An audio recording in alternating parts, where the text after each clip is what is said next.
since I last spoke to you, there has been a number of things that have gone on, not the least of which has been that I was elected to a second term.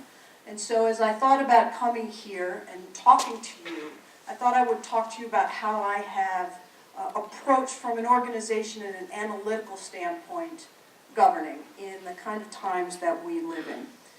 To be an executive in government in today's world means that you constantly have to juggle three types of challenges.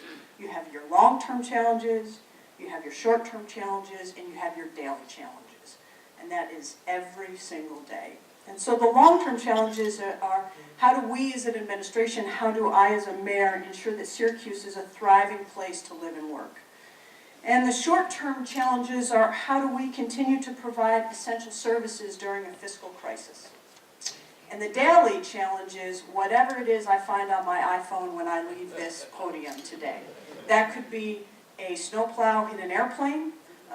It could be that there is a pothole large enough to drown a Doberman at the corner of Meadowbrook and Broad, or it could be there have been 4,000 water main breaks.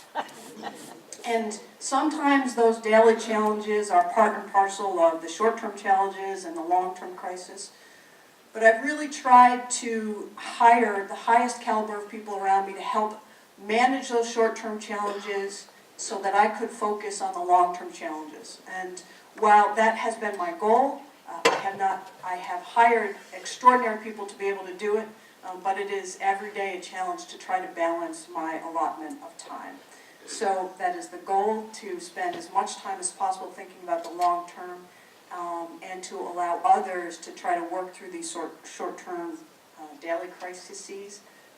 But the media and the daily feedback loop that is being mayor makes that an almost second-by-second challenge. Between phone calls, emails, cell phones, and walking outside your door, sometimes finding 30 seconds to go to the bathroom is a challenge. But how do you do that? How do you try to figure out to juggle and move the city forward when you have all of these time-pressured issues that come before you? I think the first is, and what I've tried to do is say, well, we have to set our own agenda. We have to craft our own vision of the future. And then once you have that vision of what you think the future should be, you have to adopt a strategic plan for change that aligns with that vision. And finally, recognizing in the everyday reality that we live in, that you're going to have to do more with less.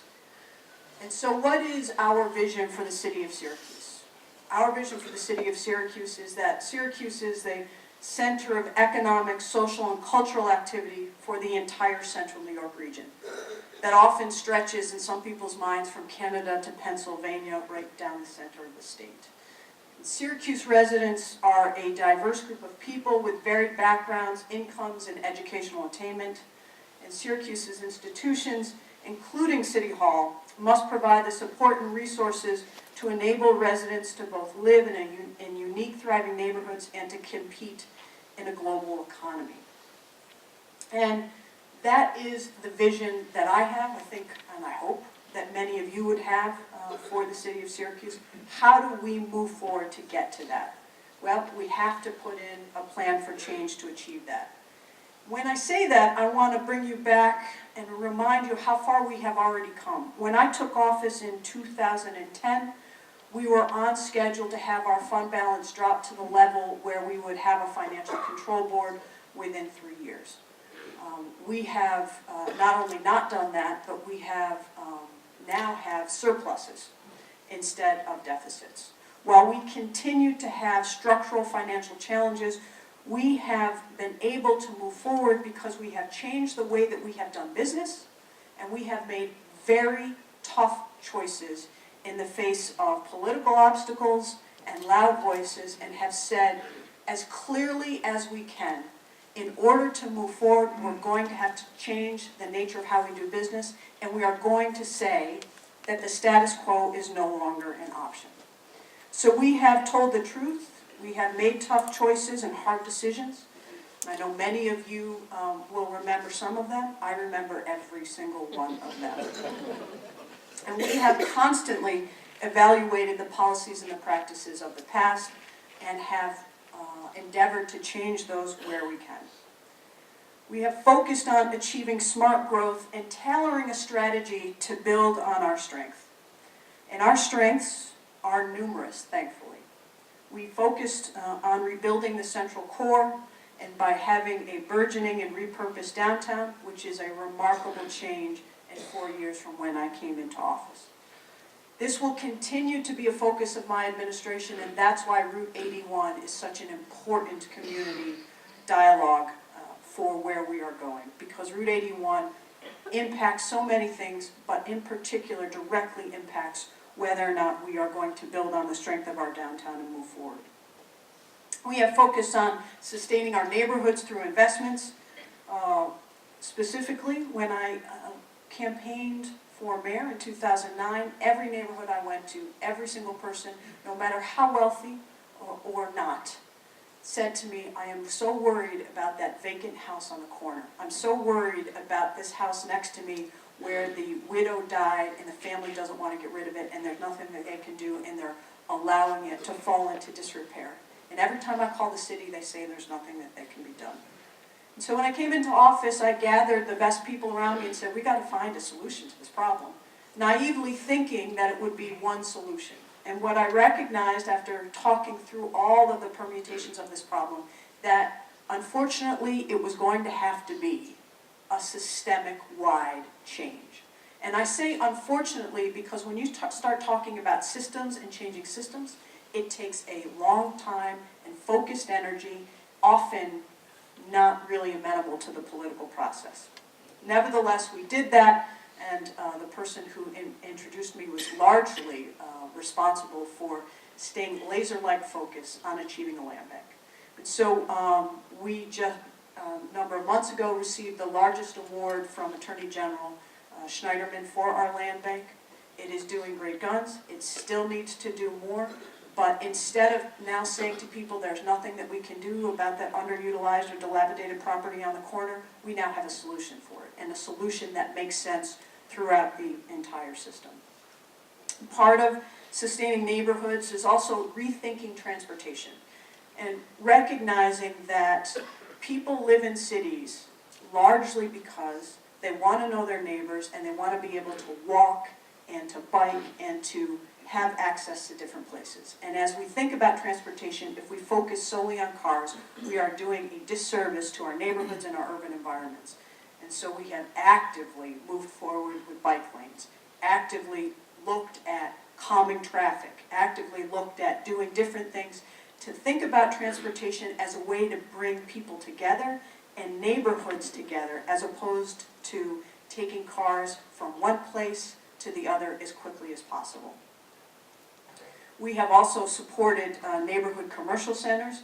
And in my State of the City this year, I announced that we are going to have our own Syracuse Main Street program where we're going to have small face amounts, grants and loans available to neighborhood businesses so that they can come in and talk to us and we can work with them about new facades, new sidewalks. All of those things that we hear over and over again would help make it more curb appealing, more friendly. And yet in a small business, when margins are so tight, particularly in Syracuse, they often don't have that money to put in there. So we're working with them as well. We're also on the other side working to make sure that all businesses are responsible in our neighborhoods. There's been a lot of attention paid to the crackdown that I instituted for some of our corner stores, all of our corner stores. And what we realized in going through that is that there were a number of owners who were flagrantly violating city laws, but also were manipulating city laws. And so we have changed the law that's currently in front of the council right now to update it, to make it so that we can really force people to be responsible and adhere to the standards, both from the city side and from the state health guidelines that we think is so important for a neighborhood business.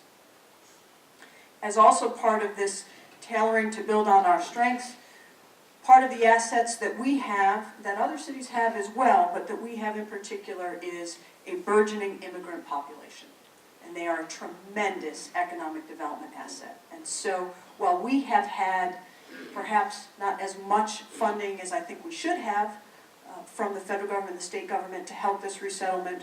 We have been actively thinking about how we can help those folks through what is a tremendously challenging period of time when they land on our shores and they come to the city of Syracuse. If we can work with them through that 1 to 3 year period, what we have found on the other end is that they are tremendous anchors of our neighborhoods, and they build small businesses and they help revitalize neighborhoods and communities. We also have an undeveloped waterfront, one of the few undeveloped waterfronts in the world. And we are working with that. We are working with the Inner Harbor, and you will see development there as well.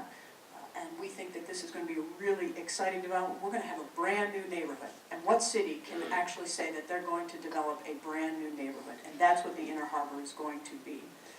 We have also looked for the economic growth that we have had to increase our whole community well-being, using workforce development to make sure that when we did the Joy Schools Construction Project 1, that we ensured that we had people from our neighborhoods and traditionally underutilized populations in those jobs. We are continuing to do that when we move forward with JSCB 2.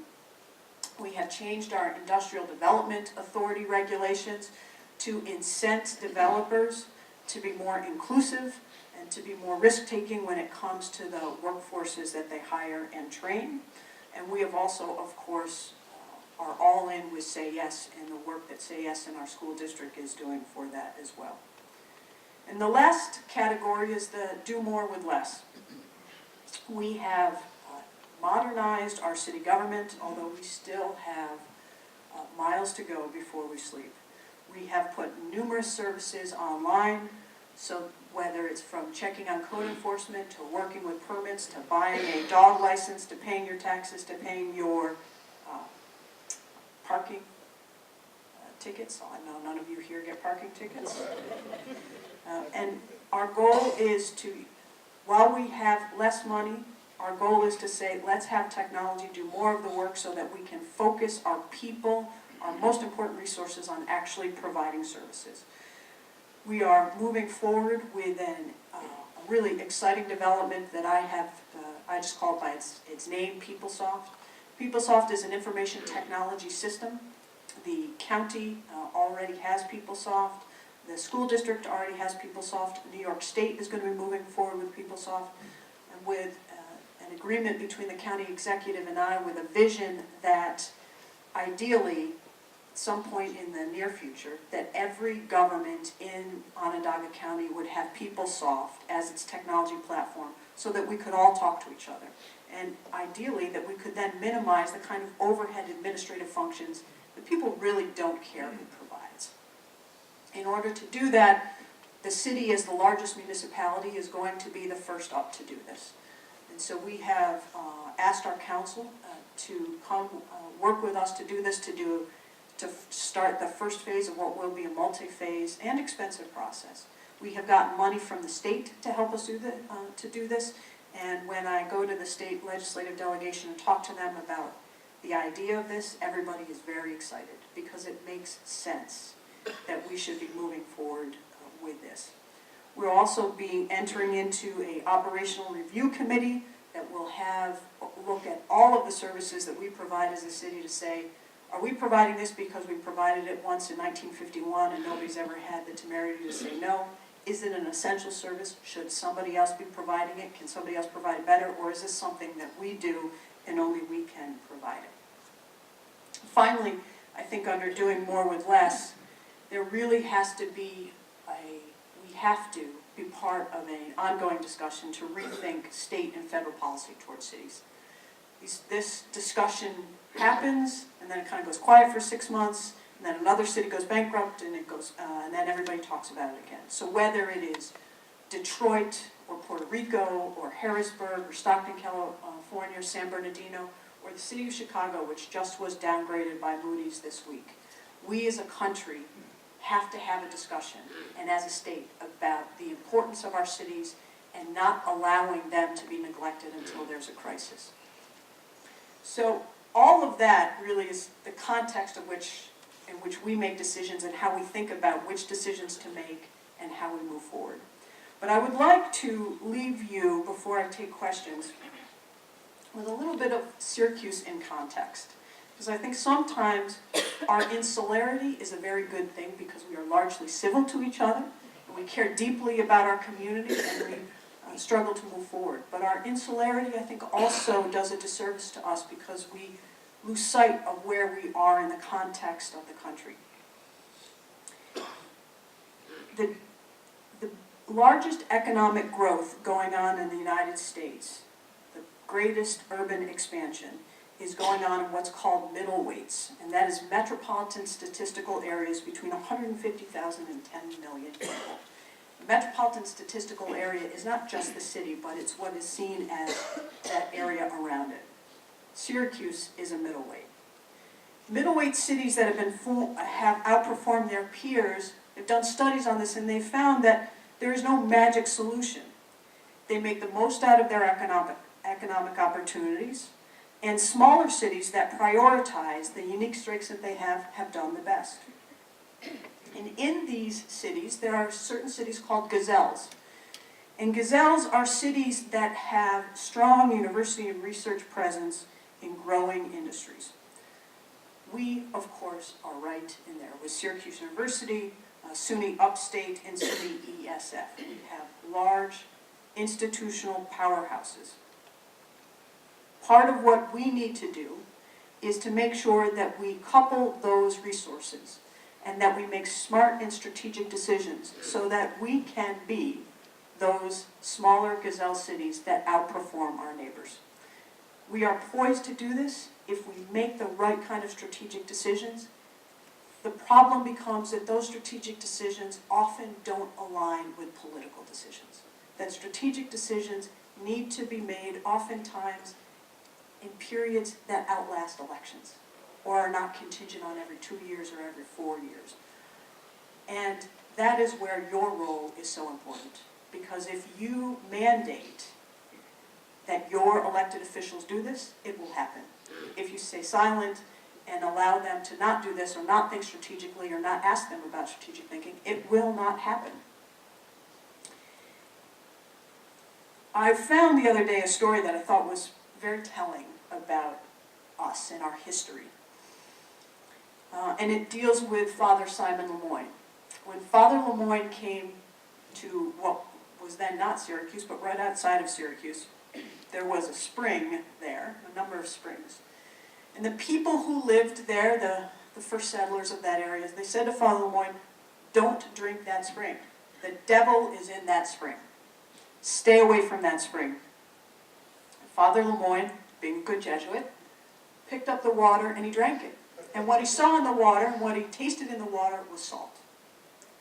And what he realized, what became the first economic development of this area, was salt. I think it is telling to remember for all of us that what Father Lemoyne did was took a risk. He embraced change, and when he did that, the whole world opened up for this community. If we embrace change and make sure that the voices that say don't change, don't do it, be careful of be scared of the risks, oh my God, we can't do this because we've never done it before. If we keep those voices in the background and say that we have to embrace change, then we will find, just as Father Lemoyne did, that we will ensure the vitality of our community moving forward. So, thank you very much.